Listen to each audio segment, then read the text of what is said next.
warahmatullahi wabarakatuh. Teman-teman mahasiswa dari S1 Farmasi yang mengambil mata kuliah Compounding Dispensing, pada kali ini kita akan menunjukkan beberapa video untuk mata kuliah Compounding Dispensing, terutama untuk praktikum. Jadi nanti video yang pertama akan menjelaskan tentang berbagai macam alat, kemudian timbangan, kemudian nanti ada jenis kapsul dan sebagainya. Kemudian untuk yang kedua, video yang kedua nanti bentuk sediaan pulveres. Kemudian yang ketiga adalah pulvis. Yang keempat nanti sediaan kapsul. Yang kelima sediaan salep. Yang keenam sediaan krim. Yang ketujuh nanti bentuk sediaan sirup. Oke. Untuk video yang pertama nanti pengenalan alat. Jadi mahasiswa yang di rumah bisa tahu, bisa melihat alat apa saja sih yang ada di compounding dispensing yang digunakan. Nanti ada timbangan, kemudian ada mortir, ada stamper, kemudian bagaimana cara penggunaannya.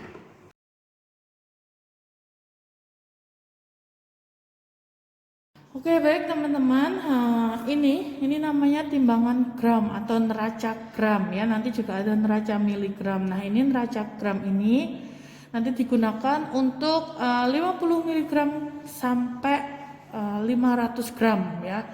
Jadi nanti ini ada bobotnya ya. Nah, ini anak timbangnya. Oke, nanti di masing-masing anak timbang ada tulisannya dia beratnya berapa. Kemudian setiap mengambil anak timbang harus menggunakan penjepit ya. Kemudian anak timbang wajib diletakkan di sebelah kiri. Oke. Kemudian yang untuk bahannya diletakkan di sebelah kanan. Kenapa?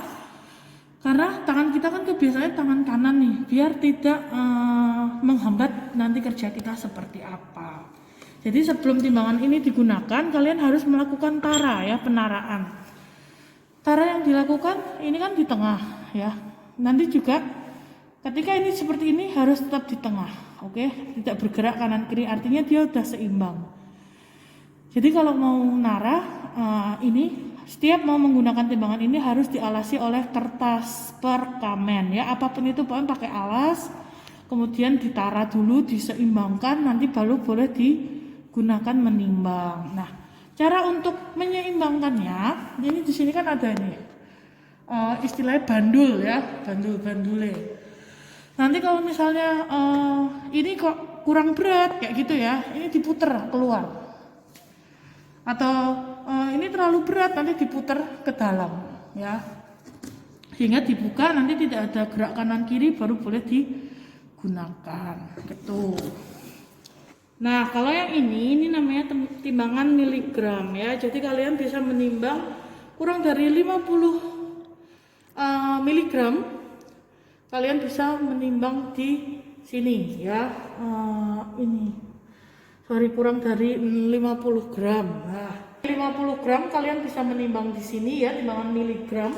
Sama prinsipnya harus ditara dulu ya. Kalau dibuka nanti nggak gerak berarti udah oke digunakan ya. Kalau misalnya menggunakan timbangan diputarnya ke kanan, kebuka gini ya. Nah, terus dimasukin bahan-bahannya. Kalau sudah harus ditutup. Jadi nggak boleh kalian nimbang nanti udah dibuka aja terus, nanti ditinggal ambil apa-apa nggak.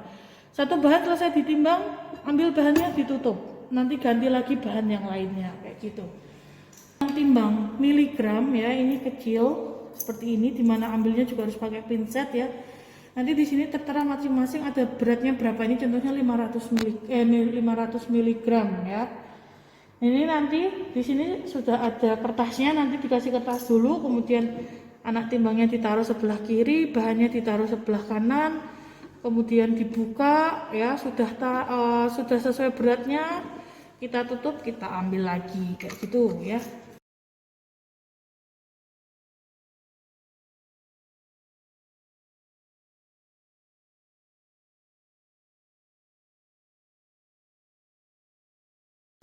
Teman-teman, ini alat yang namanya water bath ya, biasanya digunakan untuk memanaskan ya, bisa pakai kompor, tapi kalau kompor suhu tertentu kan bisa ada yang rusak. Kalau ini melelehkan kayak gitu ya,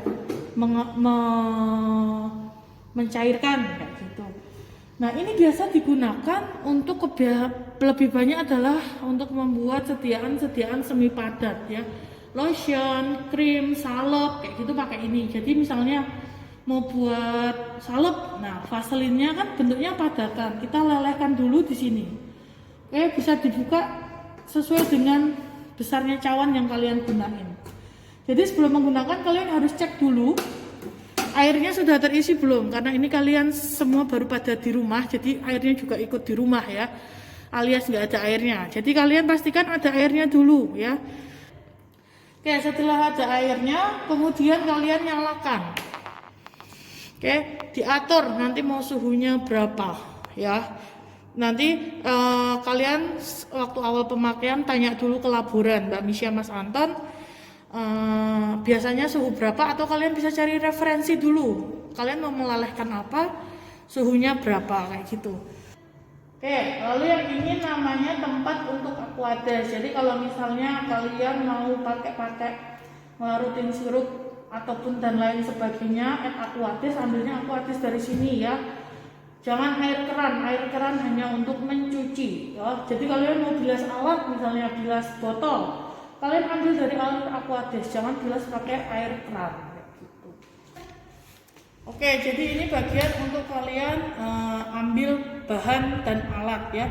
Jadi setiap kalian mau praktikum, kalian udah tahu mau memakai bahan apa, alatnya apa aja. Nah, nanti kalian bilang di sini, nanti di sini ada laborannya untuk melayani peminjaman alat dan bahan. Jadi misalnya bahannya mau pakai gliserin, kalian bawa ke meja kalian ditimbang, setelah ditimbang harus kembali ke sini. Jangan kalian tinggal di meja kalian, nanti bingung teman-temannya ya. Setiap ambil bahan, bawa ke meja, selesai timbang, taruh sini lagi. Oke teman-teman, selanjutnya kapsul ya. Ini untuk cangkang-cangkang kapsul ya, terdiri dari beberapa ukuran. Yang paling besar yaitu ukuran 000, jadi 000 hingga ke 2, jadi 000 kemudian 00 ya, kemudian 0, 1 dan 2. Nah di sini karena yang 000 kita nggak punya, jarang digunain, besar banget, jadi adanya ini adalah nomor 00 ya. Kemudian kemudian yang ini adalah nomor 2, nomor 0. Ini nomor 1 dan yang terakhir adalah nomor 2. Nah kalian bisa lihat sendiri bedanya. Jadi kalau nanti kalian membuat puyer, jadi kalian kan membagi dulu ya, menjadi mau dibuat berapa puyer. Nah nanti kira-kira hasil bagi kalian kira-kira muatnya untuk kapsul yang nomor berapa kayak gitu. Jadi dicoba dulu, nanti kalau udah kerja biasanya udah ahli, kira-kira mau pakai nomor berapa kayak gitu.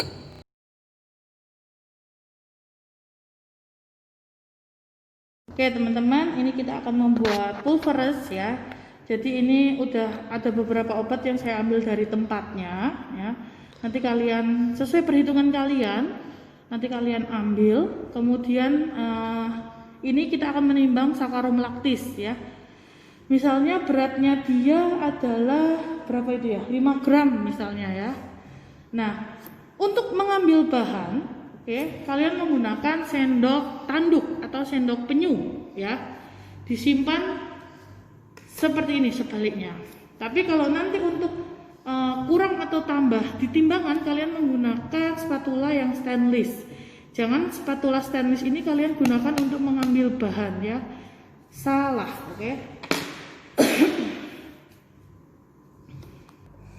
Oke, sekarang kita nimbang sakarum laktis. Ingat tadi kita ngambilnya anak timbangan pakai penjepit ya, ceritanya ini 5 gram, kita taruh 5 gram. Ini masih dalam kondisi tertutup, jangan dibuka. Kemudian kita ambil kira-kira 5 gram seberapa ya. Kalau tidak punya perkiraan, dikit-dikit aja dulu ya. Kita taruh. Coba kita buka. Nah, ternyata masih berat yang anak timbang, ini naik. Oke, masih berat juga.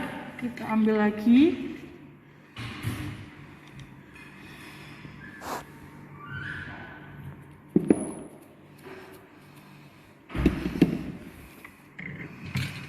Nah, masih berat lagi. Oke, kita lihat. Nah, ternyata sudah imbang, kanan kiri nggak gerak lagi ya. Bisa ambil sekarang. Jangan lupa ditutup dulu ininya. Kemudian kita ambil anak timbangnya, kita taruh, kita ambil bahannya ya.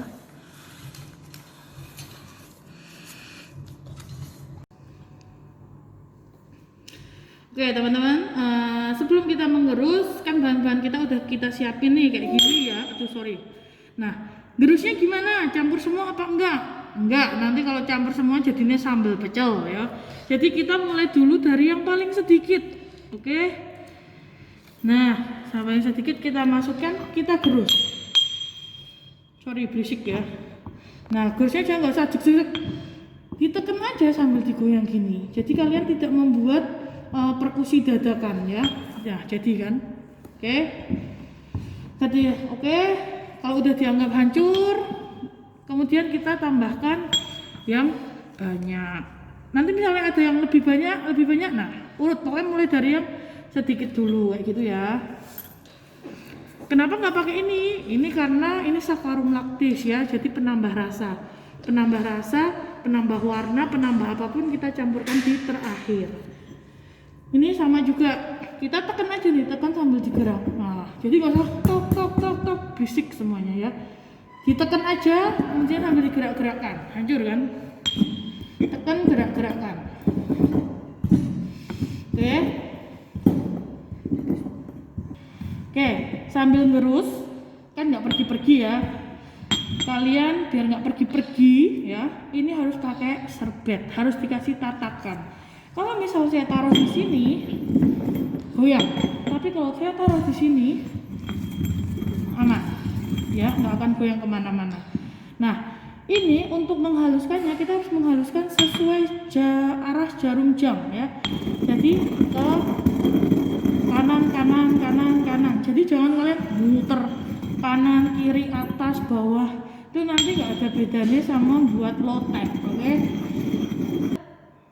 Oke, karena ini kita udah halus ya tadi ngancurinnya searah jarum jam. Kemudian kita tambahin yang terakhir. Oke, ini tambahin sakarum lactis. Nah, ingat kertas perkamennya jangan berantakan kanan kiri ya. Ditata kemudian nanti boleh dibuang sampah. Ini kemudian kita aduk lagi ya sampai homogen. Oke, ini udah homogen ya. Jadi homogen gimana? Di sini kan nggak ada warna putih-putih lagi ya. Semuanya udah tercampur rata. Dan udah nggak ada gumpalan-gumpalan dari tadi tablet yang kita hancurkan. Sekarang kita jelaskan untuk pembuatan pulvis. Yang pertama dari kertasnya dulu. Ini yang namanya kertas perkamen. Untuk sediaan pulvis itu untuk kertas perkamen itu dilipat di bagian atasnya itu sekitar 1 sampai 1,5 cm ya. Ini untuk pembungkus sediaan pulveras adalah serbuk yang terbagi, sedangkan pulvis itu adalah serbuk yang tidak terbagi. Oke. Untuk penataan kertas perkamen pada sediaan pulveras, coba kita lihat. Misalnya ada 10 kertas perkamen. Tadi kalau misalnya bikin 10 sediaan atau 15, ini langsung dilipat. Kemudian penataannya untuk membujur maksimal adalah 5 untuk ke kanan. Membujur ke kanan, ditaruh tidak terpisah, jadi menaruhnya harus saling bertempelan seperti ini. Kemudian bawahnya saling menindih.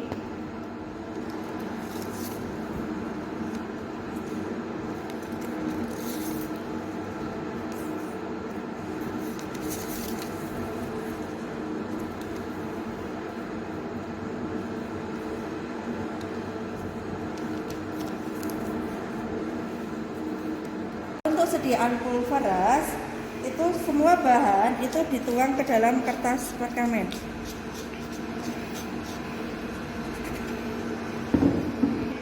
pada saat membagi dibagi dengan kasat mata mengular.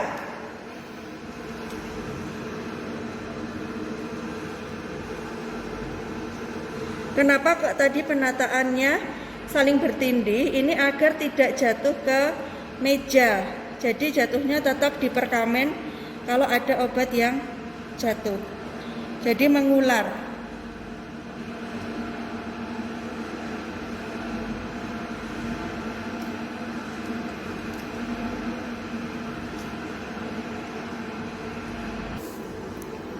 Kemudian setelah selesai semua disamakan sesuai dengan kasat mata, diambil dari yang paling ujung belakang. Diambil dari yang paling ujung, kemudian dilipat ke atas. Kemudian yang 1 cm tadi dilipat, terus dilipat 1 kali lagi, diputar arah jarum jam, kemudian ditekan, kemudian ini dinaikkan, ya, tekan, ditarik ke atas,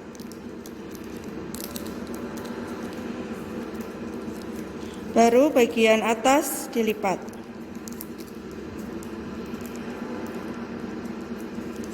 Kemudian dimasukkan.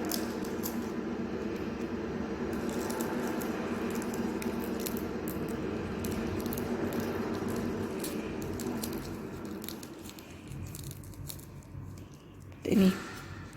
Selanjutnya sama. Ini dilakukan sampai bungkusan selesai. Kenapa tadi dilipat 1 cm? Itu tujuannya agar ukurannya sama dan juga nanti tidak tumpah.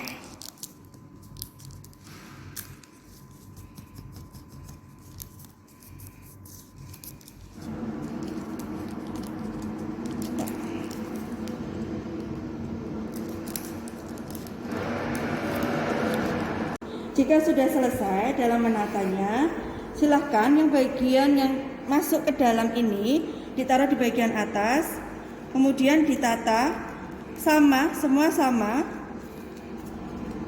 ditata sejajar seperti ini.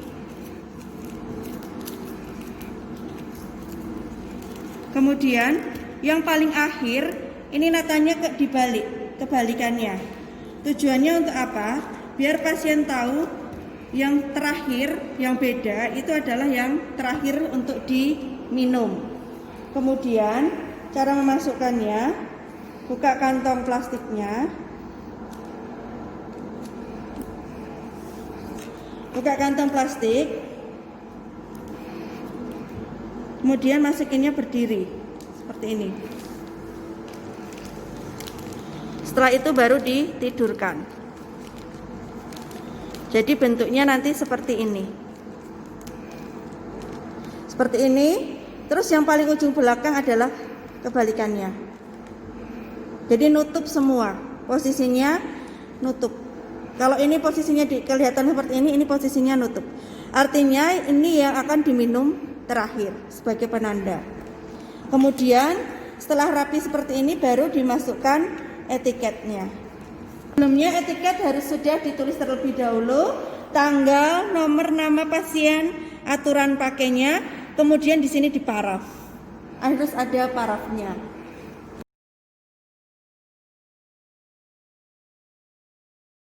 Berikutnya adalah pembuatan kapsul. Untuk pembuatan kapsul hampir sama dengan pembuatan pulveras. Jadi kertas perkamen dijajarkan maksimal 5. Kemudian letaknya juga masih saling tumpuk menumpuk di atasnya. Kemudian dibagi sama rata sesuai dengan pembuatan pulveras, serbuk terbagi. Jadi kalau kapsul tidak langsung dimasukkan ke dalam kapsul, tetapi tetap harus dibagi terlebih dahulu seperti pada saat membagi sediaan pulveras.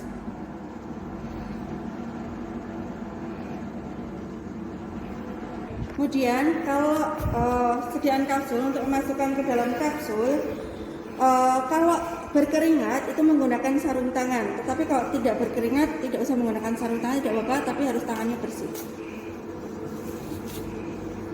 Jadi untuk kapsul dibuka, Ya, ini penutupnya, ini cangkangnya. Kemudian ambil dari yang paling ujung, ya. Ini dimasukkan satu persatu.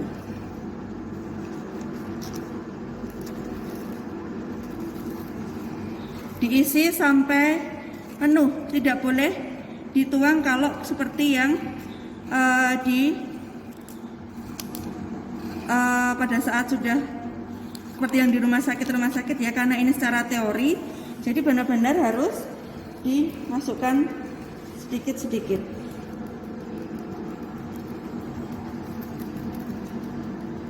Kalau ini dirasa sudah ditekan, sudah penuh, baru dimasukkan sisanya di dalam penutup cangkang. Nah, setelah itu baru ditutupkan, terus ditekan. Oke, usahakan ininya padat penuh, ya. Karena tangan saya tidak berkeringat, jadi tidak ada sidik jari, kelihatan masih berkilau, warna tidak berubah, ya.